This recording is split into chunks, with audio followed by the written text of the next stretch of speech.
नमस्कार, आप देख रहे हैं रिपब्लिक भारत। मैं हूं आपके साथ सृष्टि पांडे और आप देख रहे हैं सबसे सॉलिड बुलेटिन। खबर बड़ी है और आज खबर बड़ी है में हम बात करेंगे बंगाल की धरती से। और मैं हूं आपके साथ अनुपमा झा। बंगाल की धरती से आज हम बात करेंगे कि जैसे जैसे चुनाव नजदीक आ रहे हैं, बंगाल का सियासी पारा किस तरीके से लगातार बढ़ता ही जा रहा है। रैलियों और भाषण से लेकर अब बात वीडियो तक जा पहुंची है।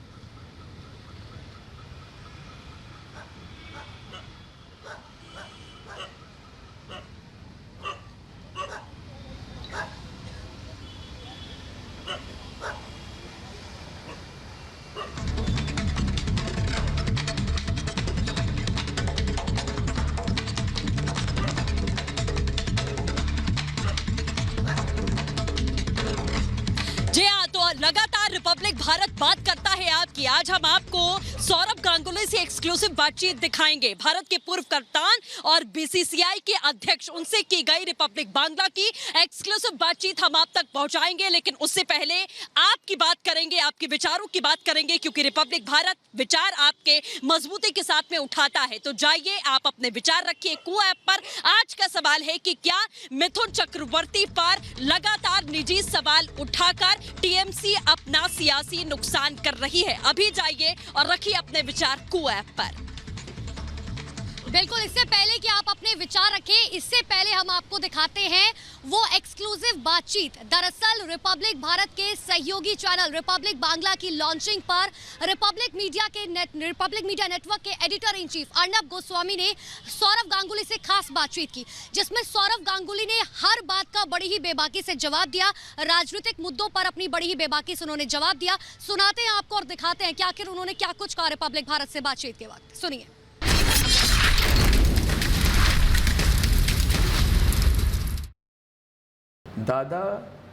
দাদা বর্ন লিডার। হ্যাঁ, দাদাকে আমরা চাই। এখন তোমার সাথে যদি বাইরে যাই না হাঁটতে, হ্যাঁ কোথাও যাই, দাদাকে চাই। ও তোমার সব ফ্যান্সকে তুমি কি বলতে চাও, যারা সবাই একটাই প্রশ্ন কি আমরা দাদাকে চাই, আরও চাই, দেখো বেশিভাবে চাই, বিভিন্ন সময় বেশিভাবে চাই, দাদাকে চাই, আর কাউকে চাই না। বিভিন্ন সময় দাদাকে চাই। দেখো বিভিন্ন সময় বিভিন্নভাবে পেয়েছে। আমি অনলি যেটা বললাম অনলি 48। দেখা যাক জীবন কোথায় যায়। You never know where life takes you. It's all about opportunities.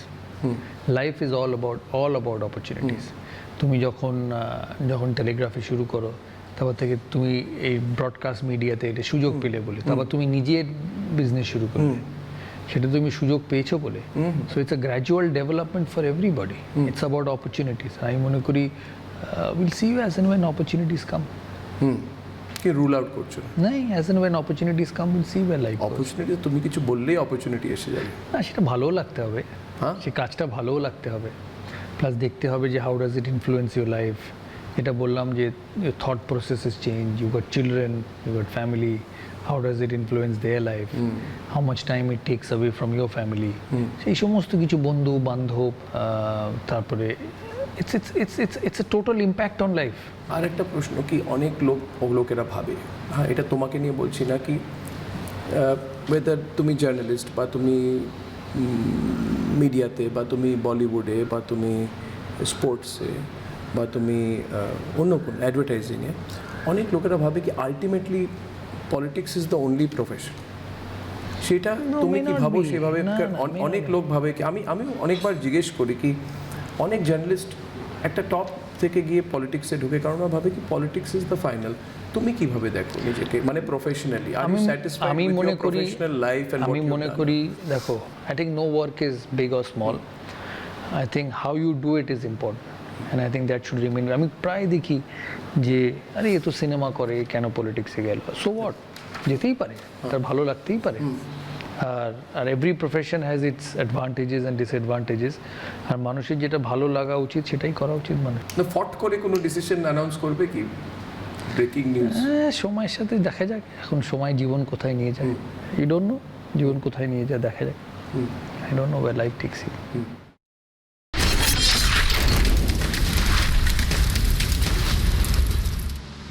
तो देखिए, रैली और भाषण के जरिए लगातार एक दूसरे पर, भारतीय जनता पार्टी हो या टीएमसी हो, एक दूसरे पर आरोप प्रत्यारोप लगातार लगाते रहते हैं। रैली के जरिए सब चीजें की जाती है, लेकिन अब सोशल मीडिया पर भी ये सब छाया हुआ है। जी हाँ, भारतीय जनता पार्टी ने एक वीडियो जारी किया, करीबन 3.25 मिनट का ये वीडियो है, जिसमें ममता बनर्जी के तमाम उन दृश्यों को दिखाया गया है जिसमें ममता बनर्जी गुस्सा करती हुई नजर आ रही है। और वीडियो के जरिए भारतीय जनता पार्टी ने पूछा कि आखिर ममता दीदी आपको इतना गुस्सा क्यों आता है। एक रिपोर्ट देखिए।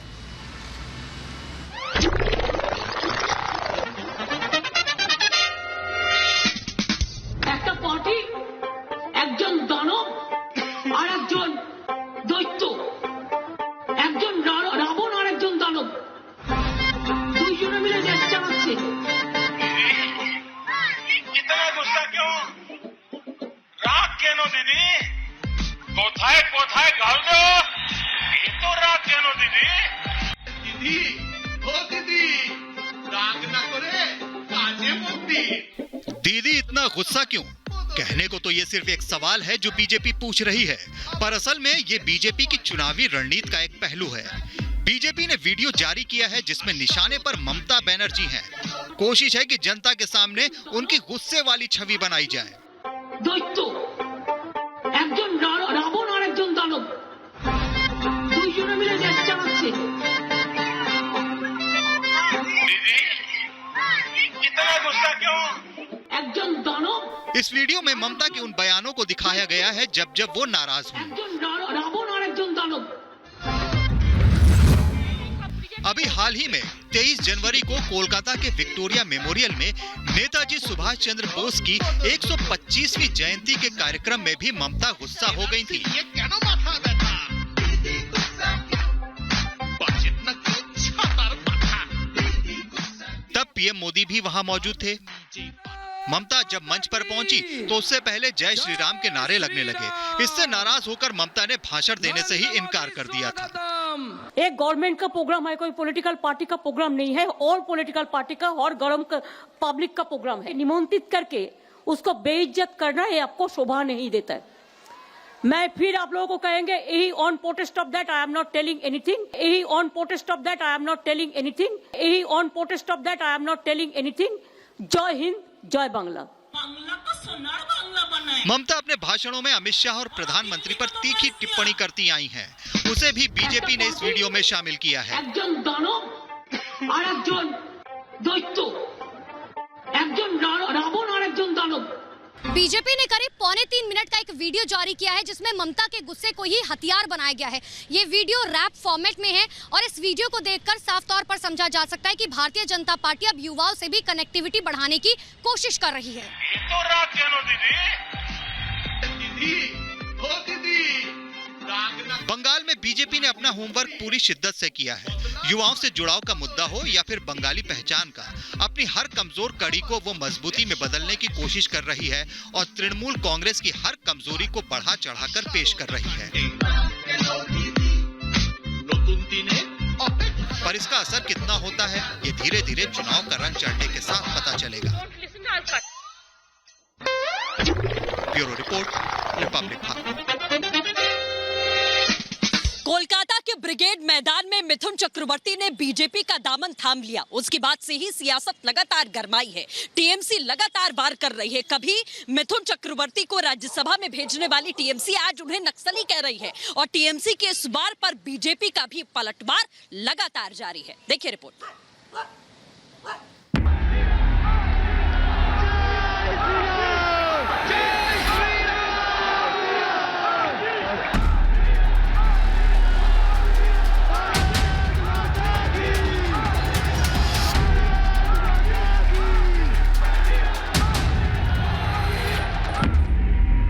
बंगाल में मिथुन चक्रवर्ती की एंट्री के साथ ही मुकाबला और दिलचस्प हो गया है। कोलकाता के ब्रिगेड परेड मैदान में प्रधानमंत्री नरेंद्र मोदी की चुनावी रैली से पहले बीजेपी में शामिल होने वाले मिथुन चक्रवर्ती पर टीएमसी ने निशाना साधा है। कल तक मिथुन को राज्यसभा में भेजने वाली टीएमसी अब उन्हें नक्सली बता रही है। Mithun Chakraborty is not a superstar of today. He's a superstar of yesteryears. And he has changed parties 4 times. He was originally a Naxalite. मिथुन पर टीएमसी यही नहीं रुकी। शौकत राय ने बीजेपी पर सीधे आरोप लगाते हुए कहा कि मिथुन को ईडी का डर दिखाकर बीजेपी में शामिल किया गया। टीएमसी के बाद आरजेडी ने भी मिथुन पर निशाना साधा। BJP threatened him with ED cases. Then he left the Rajya Sabha and now he has joined BJP. He has no credibility, no respect and no influence among the people. मैंने सार्वजनिक जीवन की शुरुआत जो है मिथुन जी की वो नक्सल आंदोलन से हुई थी और नक्सल आंदोलन के बाद वो सीपीएम में गए और सीपीएम के बाद जो है वो टीएमसी में आ गए और टीएमसी के बाद जो है भारतीय जनता पार्टी में चले गए। चक्र है वो साधारण लोगों के बस की बात तो है नहीं, ये मिथुन दा के जैसे ही लोग ऐसा कर सकते हैं। कल तक मिथुन को राज्यसभा भेजने वाली टीएमसी अब उन्हें नक्सली कह रही है। मिथुन ने जिस तरीके से अलग अलग किरदार निभाए हैं, अब इनका नया किरदार देखकर टीएमसी उन पर लगातार हमलावर हो गई है। अब देखने वाली बात यह होगी कि मिथुन चक्रवर्ती की तरफ से आने वाले दिनों में किस तरीके से हमला किया जाएगा। टीएमसी के आरोपों पर बीजेपी ने भी पलटवार किया है। बीजेपी ने टीएमसी पर निशाना साधते हुए कहा कि पार्टी छोड़ते ही नेता बुरा हो जाता है। बंगाल की जनता सच जानती है। जब तक वो टीएमसी में थे जब तक अच्छे थे, अब हमारी पार्टी में आ गए तो नक्सली हो गए, वो राज्यसभा भेज सकते हैं। तो ये तो टीएमसी का कोई उनके बातों पे विश्वास भी नहीं करता। टीएमसी का घबराना स्वाभाविक बात है। एक बहुत बड़ा चेहरा जो भारतीय जनता पार्टी में शामिल होने के कारण से वो बौखला गए हैं और लगेगा कि और लोग इसका जवाब देंगे कि किसी व्यक्ति पर किस प्रकार से इस प्रकार के अंकुश लगाना बिल्कुल गलत है। बंगाल के सियासी दंगल में बीजेपी और टीएमसी दोनों ही पार्टियों ने पूरी ताकत झोंक दी है।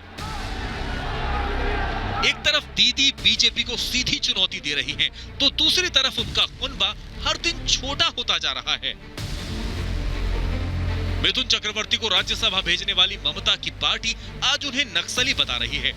ऐसे में सबसे बड़ा सवाल ये है कि मिथुन अगर नक्सली थे तो टीएमसी ने उन्हें राज्यसभा क्यों भेजा? मिथुन को अपने पाले में लाकर बीजेपी ने एक बड़ा दाव खेला है, लेकिन ऐसे में सवाल उठता है कि मिथुन जब प्रचार करेंगे तो आने वाली भीड़ क्या वोटों में तब्दील होगी या फिर ये मात्र एक स्टंट ही साबित होगा। साफ है कि लगातार पार्टी नेताओं के साथ छोड़ने से टीएमसी बौखला गई है। एक तरफ टीएमसी दावा कर रही है कि मिथुन के जाने से कोई नुकसान नहीं होगा, दूसरी तरफ उनके नेता मिथुन को नक्सली बता रहे हैं।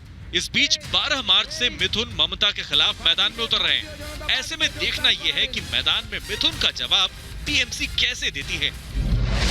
Bureau report, Republic Bharat. तो देखिए, इन तमाम खबरों के बीच आज हमने आपसे ये सवाल पूछा था कि टीएमसी की तरफ से जिस तरीके से लगातार मिथुन चक्रवर्ती पर हमले किए जा रहे हैं, क्या टीएमसी उससे अपना सियासी नुकसान कर रही है? और आपने अपने विचार कुऐप पर रखे, तो अब वक्त है उत्तर जानने का। देखिए, 97% यानी कि 97% लोग ये मानते हैं कि हाँ, टीएमसी अपना सियासी नुकसान कर रही है मिथुन चक्रवर्ती पर लगातार सियासी हमले कर कर, जबकि 3% लोगों का कहना है कि नहीं। उनका ये कहना है कि अगर ऐसा होता भी है, टीएमसी को कोई सियासी नुकसान नहीं हो रहा है मिथुन चक्रवर्ती पर हमला करके।